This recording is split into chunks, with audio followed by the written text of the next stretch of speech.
Rex Harrison stars in another intriguing adventure transcribed from the private files of Rex Saunders.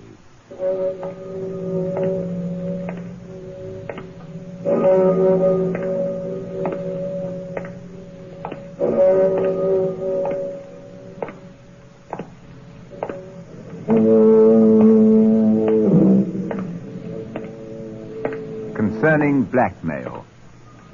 A dangerous game which either pays off in high dividends or shallow graves.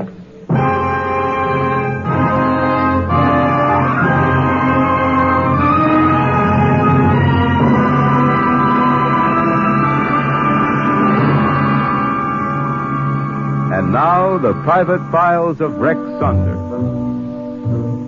RCA Victor, world leader in radio, first in recorded music, and first in television, brings you the celebrated star of stage and screen, Rex Harrison, in another exciting story taken from the private files of Rex Saunders, radio's newest man of mystery.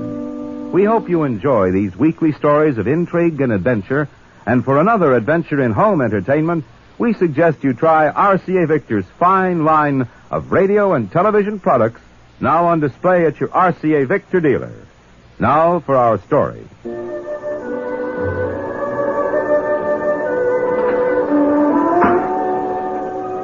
The dignified man in the pinstripe suit gets off the rickety elevator at the 6th floor, stops to take a cigarette out of the silver case,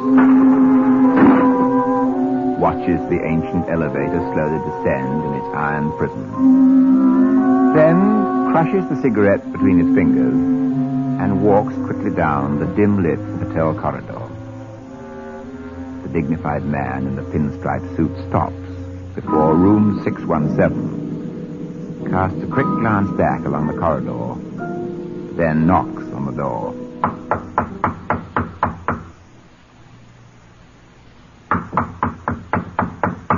Who is it? Telegram, ma'am. Yes, what... Hello, Linda. You. Mind if I come in? No, you can't come in here.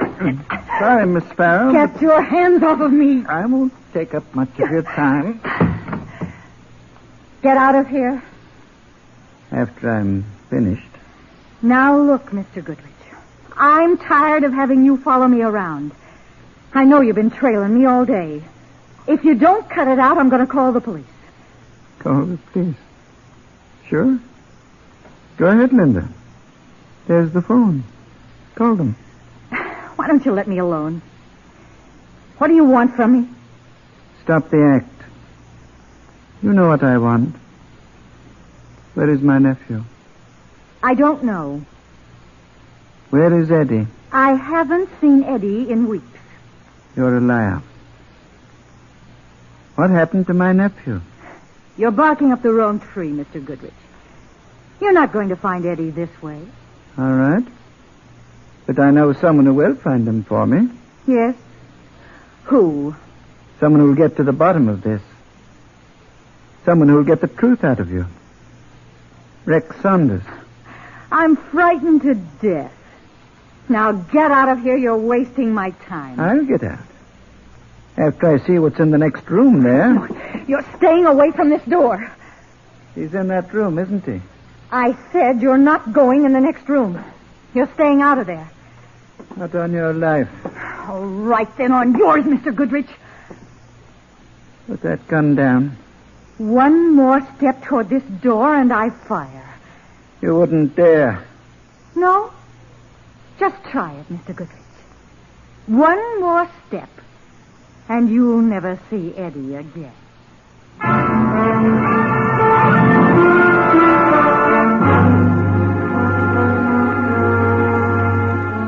You stupid little fool. You didn't shoot, did you? No, Eddie.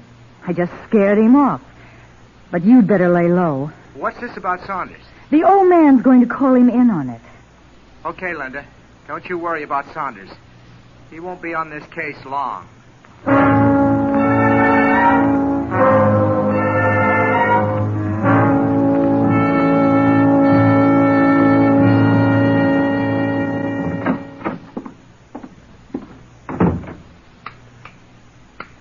What the deuce? Alec? Oh, Rex, I'm glad you're home. What's the matter with the lights? They're off. Yes, obviously, but what's happened? Well, they're supposed to be that way. What are you talking about? It was like this when I came home an hour ago. And you've been here in the dark? Uh-huh. Sitting right here. But not alone. Hmm? We have a visitor. Right behind you, Saunders. What is this? And it's not a cap pistol you feel against your back. That's how it is. Alex, did you tell the gentleman we don't usually entertain guests in the dark? This party's on me. I like it this way. And to what do we owe the pleasure of your visit? Get off the Goodrich case. Goodrich case? That's right. Stop looking for Eddie Goodrich. I don't want you to find him. Do you understand? Well, frankly, no. You see, I've never heard of your Eddie Goodrich. I'm not here to play games, Saunders. Believe me, I haven't been looking for Mr. Goodrich. That's what I've been telling him. Now, look, Saunders, you get off this case and get off it fast if you know what's good for you. I usually don't. You'd better this time, because I got a shell in this gun with your initials on it. So you just be smart. Oh!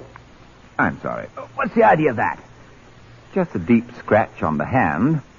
I wanted something to recognize you by, since I haven't had the privilege of seeing your face. Perhaps the next time we meet... Get this through your head and keep it there. The next time we meet, Saunders, it'll be at a funeral. Yours. Remember that. Nice fellow. You must have him over again sometime. I wish you'd tell me what this was all about. I wasn't aware that you were on a new case. Neither was I. Then you know nothing about this Goodrich person? Absolutely nothing. But now my curiosity is aroused. I know what that means. Here we go again. That's what it means. But first, let me see if I can do something about lifting the blackout in here. Oh, the phone again. I'll get it. It rang several times, but our uninvited guest wouldn't let me answer it. Hello. Rex Saunders? Yes? I'd like to call on you tomorrow. Will you be at home? That all depends. It's very important. I need your help. Who is this? What do you want me to do? My name is Mark Goodrich. I want you to find out what's happened to my nephew, Eddie.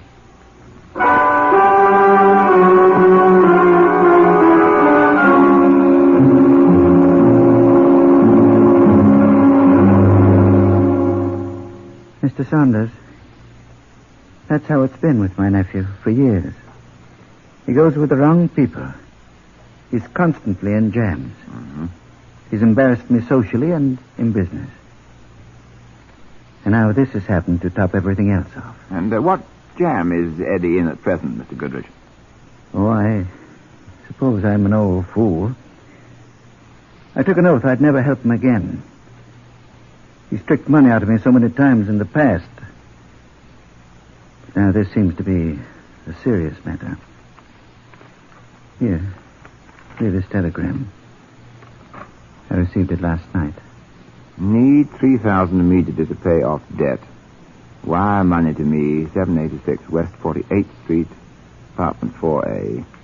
Important you don't bring it yourself, Eddie. Well, Mr. Goodrich, this seems to be only a monetary affair. Not now, Mr. Saunders. Now it's a matter of life or death. What do you mean? The deadline's at 5 o'clock. 2 hours from now. What deadline? What are you talking about? I got a phone call just before you arrived. It was a man. He said if the money wasn't delivered by 5 o'clock, Eddie would be killed.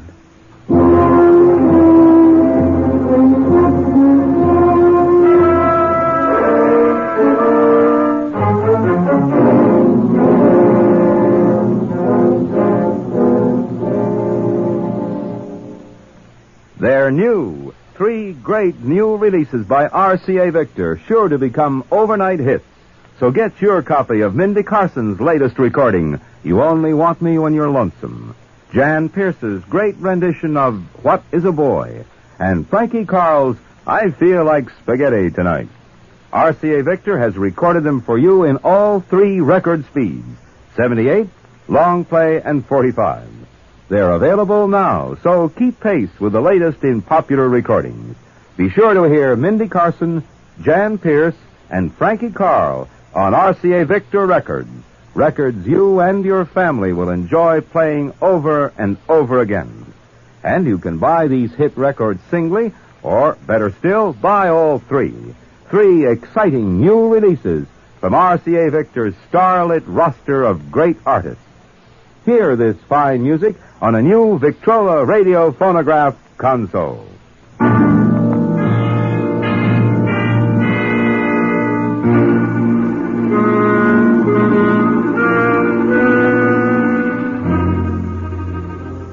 B.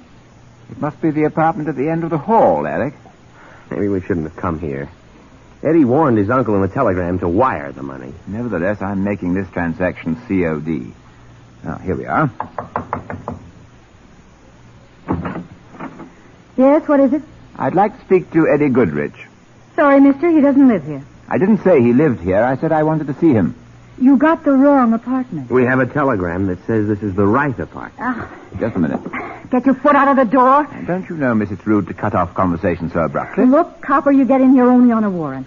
So you just go back to headquarters and come back with a signed pass.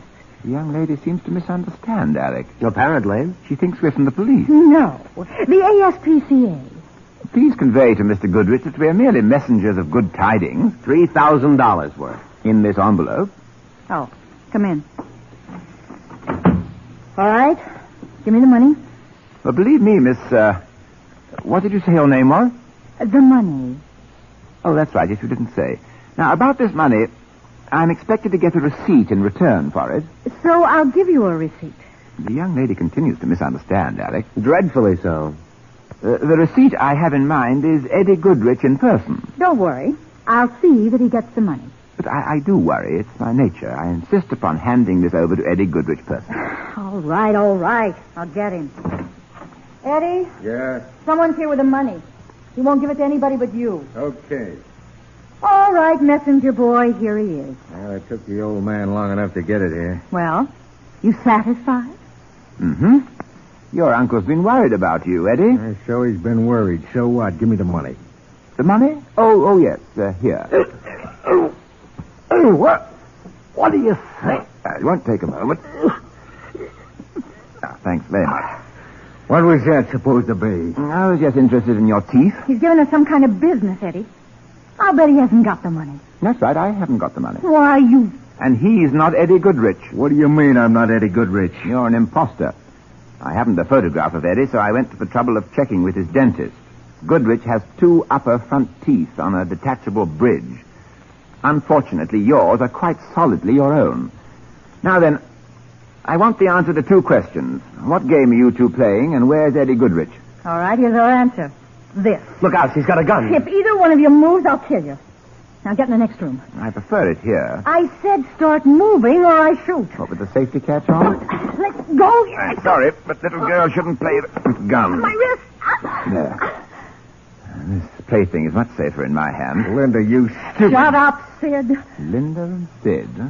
Cute couple, don't you think, Alec? Charming. I knew this gag would get us into a jam. What gag? Nothing. He doesn't know what he's talking about. I don't, huh? Shut up, you fool. Well, they got us, Linda. Maybe if we open up... They haven't got anything on us. No? What about this automatic of yours, Linda?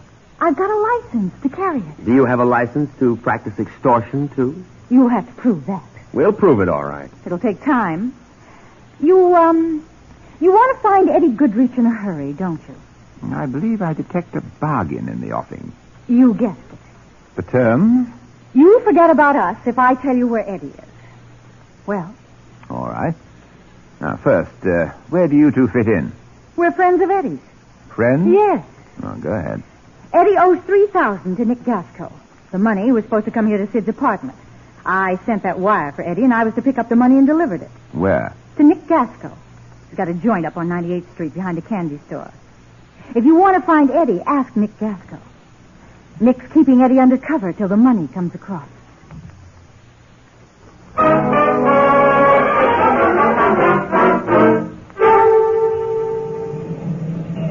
Do you have everything straight, Alec? Yes, I'm to keep a watch on this house. If Linda and Sid leave, I'm to follow them wherever they go. Mm-hmm. And I'll be back just as soon as I hear what Nick Gasco has to say.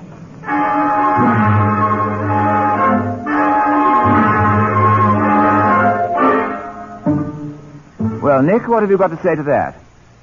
Linda's a liar. She's a lousy little liar. She's playing her own game. Eddie Goodrich owes you $3,000, doesn't he? Sure he owes me 3 G's.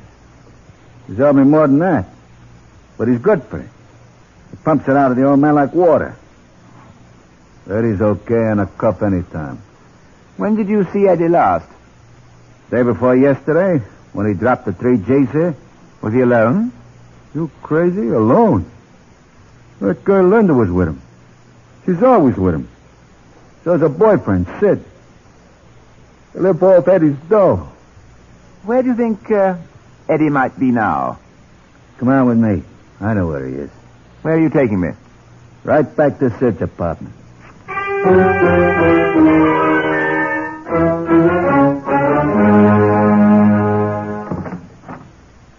Nothing in our room, Saunders. Looks like they cleared out in a hurry. I thought we'd find them gone, Nick. What do you mean? Alec wasn't in front of the building when we arrived. He's telling them? Yep. Well, leave it to that Linda dame. She's a smart cookie. She'll give him the slip. Pardon me. What are you going to do? Have a look through these closets. You might check the one in the other room. You're wasting your time. You won't find anything here. Let's blow. Told you that dame is too smart to leave a trail behind her. Evidently you've overrated Linda. Yeah? Why? Look here, in this closet. She left quite a monument. Stiff. I knew Sid would end up getting her. It's not Sid. This scratch on the right hand. My mysterious guest was right. He predicted our next meeting would be at a funeral. Here, help me turn him over on his back. Saunders! What is it, Nick? This Stiff. He's Eddie Goodrich.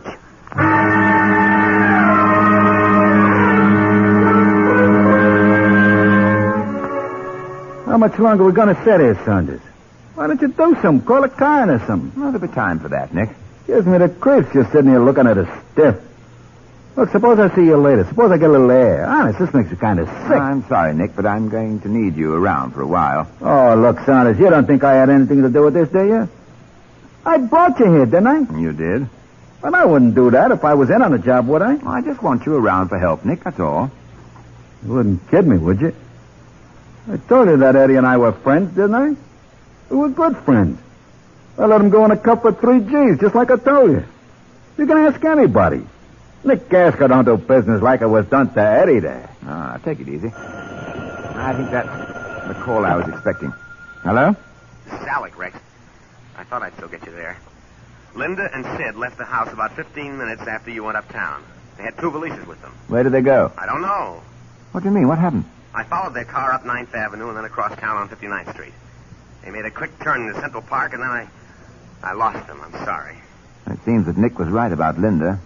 You better come back. We still have some business to settle here in Sid's apartment. What kind of business? A matter between Nick Gasco and a corpse. Nick's here with me, and so is Eddie Goodrich's corpse. What? And despite his fervent avowals of friendship for Eddie, I have an idea that Nick isn't telling all he knows. Oh! Rex, what happened? Rex! Rex!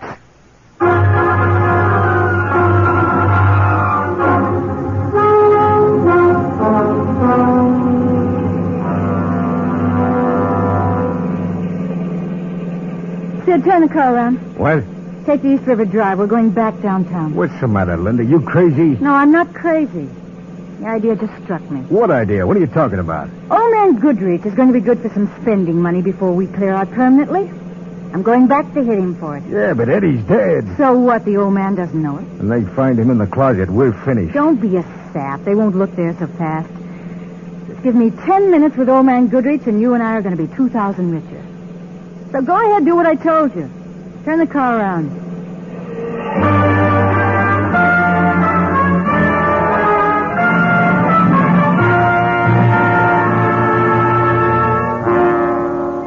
It'll cost you 2,000, Mr. Goodrich. And you'd have Eddie back here in 4 hours, Linda? In 4 hours, like I said. But first, one thing. Yes? You don't tell anybody about this deal. You keep Saunders off and keep the police off. You understand that? I understand. If you try any double crosses, I warn you, you won't have Eddie back here soon. Maybe never. All right. Anything you say. Now, let me have the money. But how do I know you'll keep your end of the bargain? You take that chance if you want Eddie. I'll be right back. Hey, wait a minute. Yes? Where are you going? The money's in a safe in the next room. I'll go with you. All right. Come on. This way, Miss Farrell. Yes, Linda, come right in. Miss Farrell seems surprised to find us here. And yet, Alec, I expected her arrival. Now you have her, Mr. Saunders, a rotten little murderess. Stand back, all of you. Another gun? Miss Farrell, is that a pocketbook you carry or an arsenal? The safety catch is off this time. So I noticed. You're not getting away this time. You may as well put that gun down. Oh, no, you're not going to get me for a murder I didn't commit. I didn't kill Eddie. You'll have your chance to prove that in court. A fat chance they'll give me. That isn't the chance you gave Eddie. I didn't kill him, and you're not going to take me in. You just stay where you are, all of you. I'm going out of that door, and I fire at the first one who makes a move before I close it. And don't try to follow me, I warn you. Stay here, Mr. Goodrich. Come on, Alec. Right with you. There she is, getting into that car across the street. Hurry before she gets away from us. Oh, she's pulling out. We'd better get into our car. Wait, Alec, look. What? Her car is swinging around. She's going up on the sidewalk. And straight for that store window.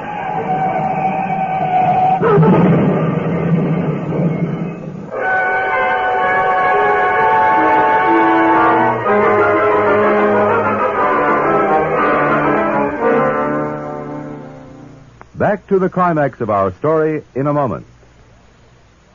You'll always have fun at your fingertips with the pick of the portables. An RCA Victor portable radio.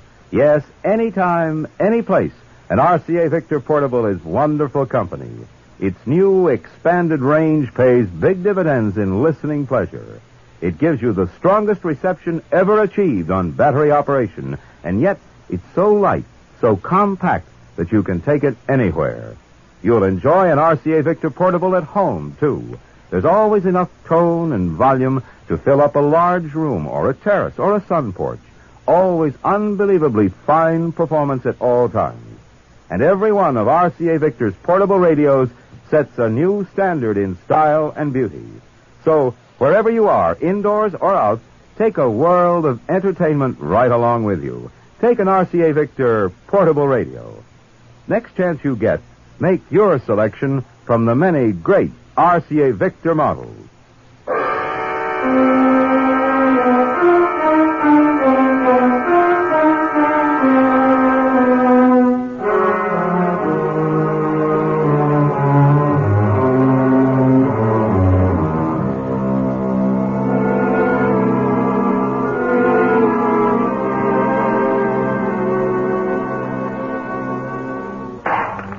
Alec, help me open this car door. Yes, Rex. It's jammed, but I think we can... a little more. That's enough. There we are. Apparently this crash wasn't so fatal as it looked. She's alive? Yes, so are the other two. The other two? Yes, Sid and Nick Gasco. Nick Gasco? What was he doing in the car? Nick seems the worst off of the three. He's under the wheel. We'd better get him out first. I'll get him. Under the arms, you take the leg. Yeah. Yeah, I have him. I got him. All right, just lift him slowly. Watch your step. Watch your step in the rubble. We'll put him down here in front of the car. Let him down carefully. Yes, Jax. All right, that's fine. So now, what about the others? Now, call police emergency. I'll look after Nick a while. He's pretty badly cut up. Nick? Nick? Saunders. Take it easy, Nick. No, I want to talk. I want to tell you what happened. Mm-hmm. I grabbed the wheel from Sid. Tried to stop the getaway. Wanted him for you for payoff. Honest. I'm dealing from the top of the deck. Don't try and say any more, Nick. You're going to need a great deal of strength later on to talk about a great many things.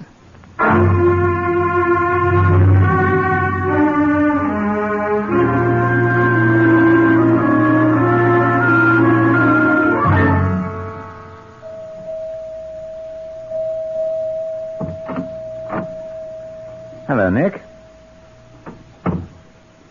I've been waiting for you, Saunders. Doc says I was out of the picture 3 days. Yes. I want to have that talk. So do I, Nick. What about Linda and Sid? They're down the hall in their rooms. They're able to get around, but not far. Well, you want to watch her, Linda. She's a tricky dame. Well, about that talk, Nick... Yeah, but first I want to apologize for conking you on the head. The way it looked to me, you had me tagged as the number 1 boy, so I had to get off the spot fast. So I could be here for the payoff. And just what is the payoff? How Eddie milked old man Goodrich. How the dope came to Eddie fast and easy. And how Goodrich figured the kiss off. Eddie had something on him, and it was nothing Goodrich... Down, Nick. The fire skip. Did you see him? Yes, Nick, I saw him. I had a feeling Goodrich would be here for the payoff. Would have laid odds on it. But I figured it only an even money bet. Who'd get to me first? You or him? Well, Nick, frankly, you had a little edge, to be exact, 30-1 against the killer. I don't get you. From the time you entered the hospital, Alec has been in that apartment house across the street with a .30 caliber rifle trained on this room.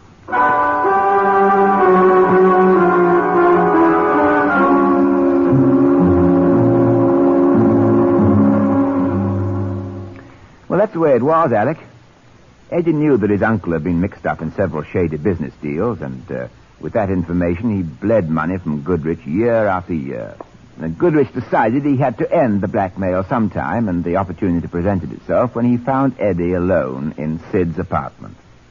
Eddie was already murdered when I went to see Goodrich Tuesday afternoon. But why did he let us in on the case? Probably because he thought it'd furnish him with a perfect alibi. But what about Linda and Sid? They knew Eddie's body was in that closet. Linda and Sid are explaining that to the district attorney now. They knew about Eddie's telegram asking for money, so they seized upon the situation for some quick and easy dollars. But as Nick Gasco would say, Alec, I lay odds the district attorney will prove to them that quick and easy dollars pay off the hard way.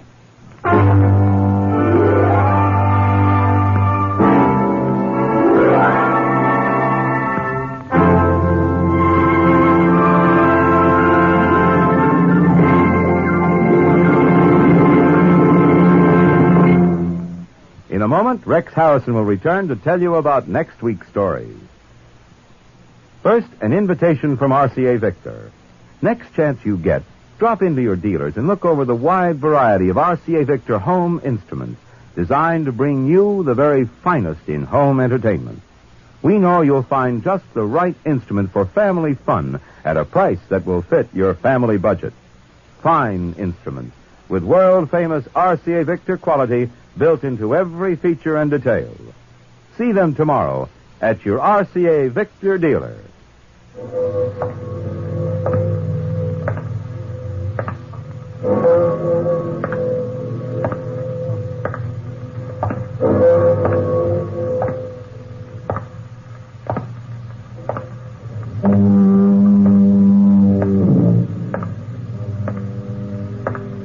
And now, here is Rex Harrison, internationally famous star of stage and screen, to tell you about next week's adventure, transcribed from the private files of Rex Saunders. Next week, it's concerning fortune-telling. Concerning fortune-telling. The lines in the palm of the victim's hands are never as accurate as the plan in the killer's mind.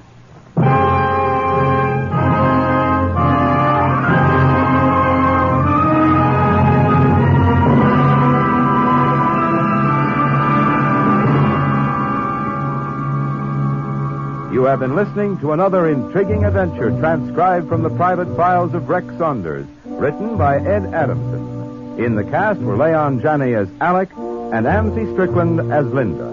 The entire production was under the direction of Hyman Brown. This is Kenneth Banghart speaking for RCA Victor. This is NBC, the National Broadcasting Company.